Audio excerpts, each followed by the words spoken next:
Welcome back to the show. Ang kwento po nating ngayon ay isang kwento na naganap sa Tondo, Manila, kung saan nakatira ang mag-asawang Cindy at Banong. Atin pong panoorin at mag-enjoy sa mga kakaibang istorya ng buhay Tondo. Sa gitna ng masikip at maingay na eskinita ng Tondo, lutang na lutang ang kagandahan ni Cindy. 25 years old, matangkad, at may kutis porselana na tila hindi nababagay sa usok ng Maynila. Tuwing lalabas siya ng bahay na naka-mini skirt o shorts, tumitigil ang mundo ng mga tambay. Alam ni Cindy na sexy siya at lalong nagiging mapangahas ang kanyang forma dahil sa atensyong nakukuha niya mula sa mga kalalakihan sa paligid. 5 taon ng kasal si Cindy kay Banong, isang security guard na halos laging nasa night shift. Mahal nila ang isa't isa, pero may kulang ang magkaroon ng anak. Sa kabila ng pagsisikap, laging bigo ang kanilang plano. Dahil madalas mag-isa si Cindy sa gabi, ang katahimikan ng kanilang kwarto ay napapalitan ng mga mapanuring mata sa labas. Hindi niya alam, ang simpleng butas sa dingding ay naging bintana na pala ng pagnanasa para sa iba. Si Boyeng, ang kapitbahay nilang matagal nang may lihim na pagtingin kay Cindy, ang pasimuno sa pamboboso. Alam niya ang schedule ni Banong. Tuwing maliligo si Cindy sa kanilang maliit na banyo, nandoon si Boyeng, nakadikit ang mata sa siwang ng plywood. Kitang-kita niya ang bawat patak ng tubig sa maputing balat ni Cindy. Ang hindi alam ni Boyeng, nararamdaman ni Cindy na may nakatingin, pero sa halip na matakot, may kakaibang kaba at excitement siyang nadarama. Isang gabing umuulan at wala si Banong, naging matapang si Boyeng. Nakita niyang bahagyang nakabukas ang pinto habang natutulog si Cindy na naka-short shorts lang. Dahan-dahan siyang pumasok. Nang magising si Cindy, imbes na sumigaw, tila napako siya sa kinatatayuan. Ang takot ay napalitan ng init nang hawakan siya ni Boyeng. Hindi siya nakapalag, hinayaan niyang daluyong siya ng bawal na karanasan. Masarap din pala, bulong niya sa sarili pagkatapos. Mula noon, naging madalas ang nakaw na sandali ni Cindy at Boyeng. Kapag naka-duty si Banong, si Boyeng ang pumupuno sa pangangailangan ni Cindy. Ang bawat tagpo nila ay puno ng kaba dahil sa posibilidad na mahuli, pero ito rin ang nagpapasarap sa kanilang ugnayan. Naging bihasa si Cindy sa pagtatago ng bakas. Natutunan niyang i-enjoy ang bawat hawak at halik ni Boyeng habang unti-unting namumukadkad ang kanyang pagiging mapaglaro sa ibang mga lalaki.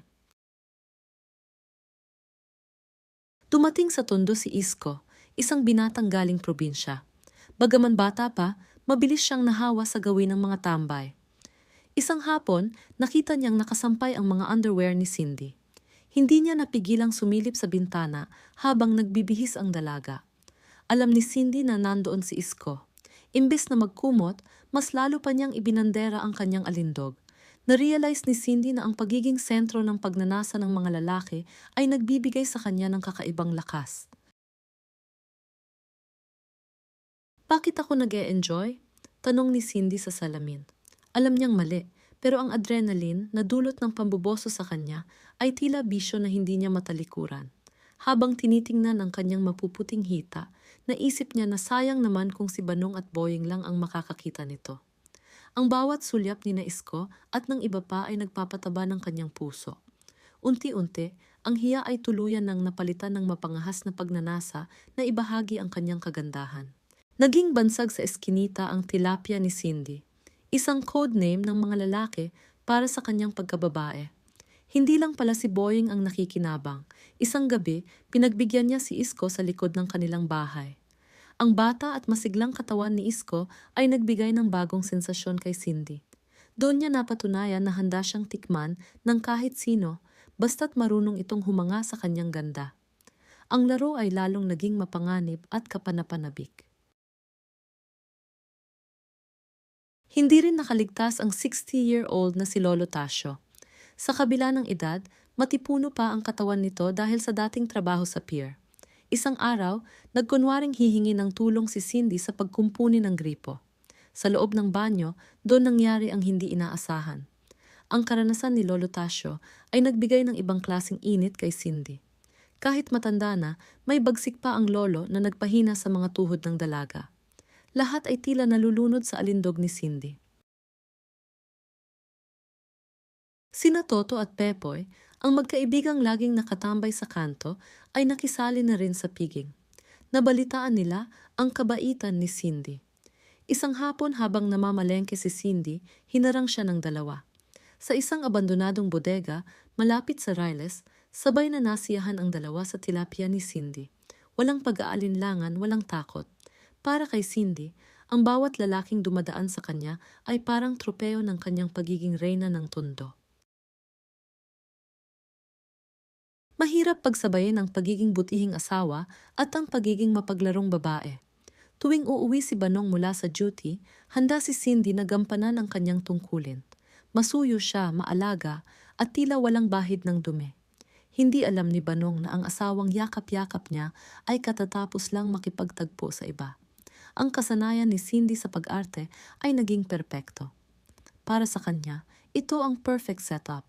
May asawang nagtatrabaho at may mga lalaking nagpapasaya. Minsan, muntik na silang mahuli. Habang binobosohan si Cindy, Nina, Isko at Boying ng sabay, biglang bumalik si Banong dahil nakalimutan ang kanyang baon. Mabilis na nagtago ang dalawa sa ilalim ng lababo at sa likod ng drum ng tubig. Kumakaba ang dibdib ni Cindy habang kausap ang asawa. Ang panganib na iyon ang lalong nagpainit sa kanyang pakiramdam. Pagkaalis ni Banong, itinuloy nila ang naudlot na panoorin. Ang bawat muntikang pagkakataon ay dagdag sa excitement. Parang may pista sa kanilang maliit na eskinita tuwing alam ng mga lalaki na wala si Banong. Naging paligsahan na sa kanila kung sino ang susunod na makakapasok sa pintuan ni Cindy. Naging sistematiko ang lahat. Si Cindy ang nagdidikta kung kailan at sino. Ang kanyang shorts at miniskirt ay nagsisilbing signal. Kapag medyo maikli ang suot niya sa labas, alam na nina Toto at Pepoy na open season na naman sa loob ng bahay ni Banong. Kahit gaano kagaling magtago, nagsimulang makaramdam si Banong ng kakaiba. Bakit parang laging pagod si Cindy? Bakit parang laging may mga bakas ng putik sa kanilang sahig? Nagsimula siyang magtanong-tanong sa ibang kapitbahay. Pero dahil lahat ng lalaki sa paligid ay nakinabang na kay Cindy, walang gustong magsalita. Pinagtatakpan nila ang isa't isa dahil ayaw nilang matapos ang masarap na ugnayan nila sa reyna ng eskinita. Nagsiselos na si Boyeng. Dahil siya ang nauna, pakiramdam niya ay dapat sa kanya lang si Cindy. Isang gabi, kinausap niya si Cindy. Ayaw mo ba sa akin lang sa kanunay? Tanong niya, pero tumawa lang si Cindy.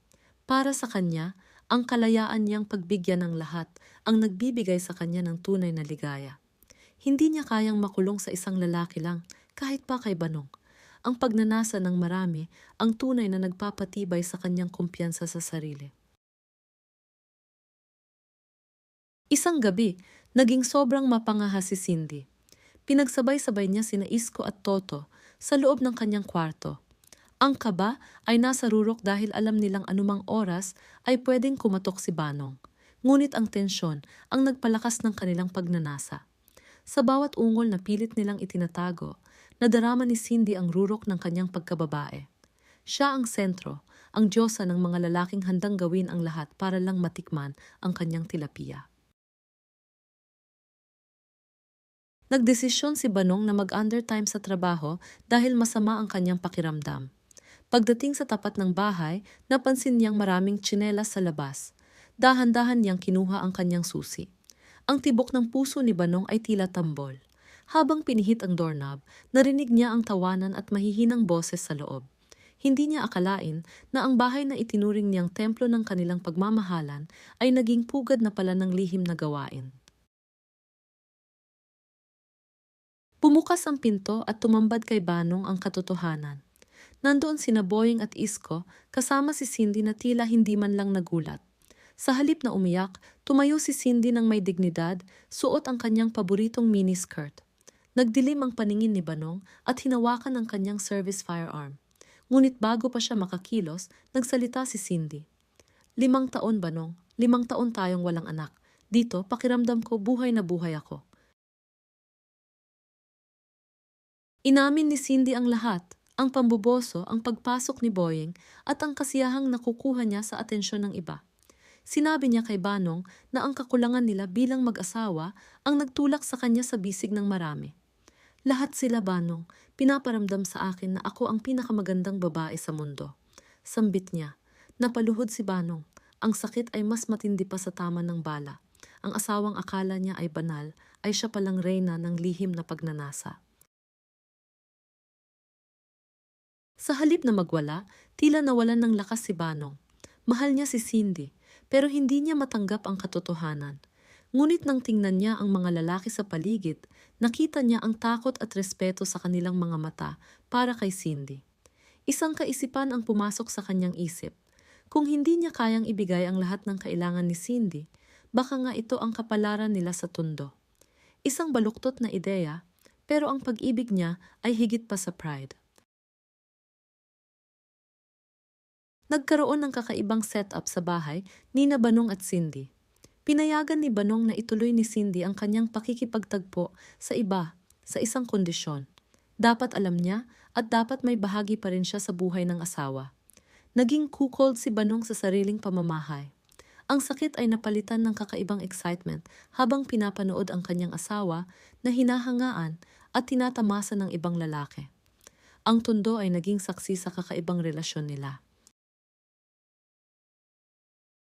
Dahil legal na sa loob ng kanilang bahay, lalong dumami ang nagnanais kay Cindy. Pati ang mga taga-ibang barangay ay nakikibalita na. Si Lolo Tasio ang naging tagapayo ng grupo, habang sina Pepoy at Toto ang nagsisilbing bodyguard ni Cindy. Ang tilapia ni Cindy ay naging alamat. Ang bawat gabi sa kanilang eskinita ay puno ng katuwaan at pagnanasa, habang si Banong ay tahimik na nanonood sa isang sulok, tila tanggap na ang kanyang kapalaran. Isang umaga nakaramdam ng pagkahilo si Cindy. Pagkatapos ng 5 taon, sa wakas nagpositibo ang pregnancy test. Ngunit ang malaking tanong, sino ang ama? Si Banong ba, si Boying, si Isko o isa sa mga tambay? Sa halip na magkagulo, ang buong eskinita ay nagdiwang. Para sa kanila, ang dinadala ni Cindy ay anak ng kanilang komunidad.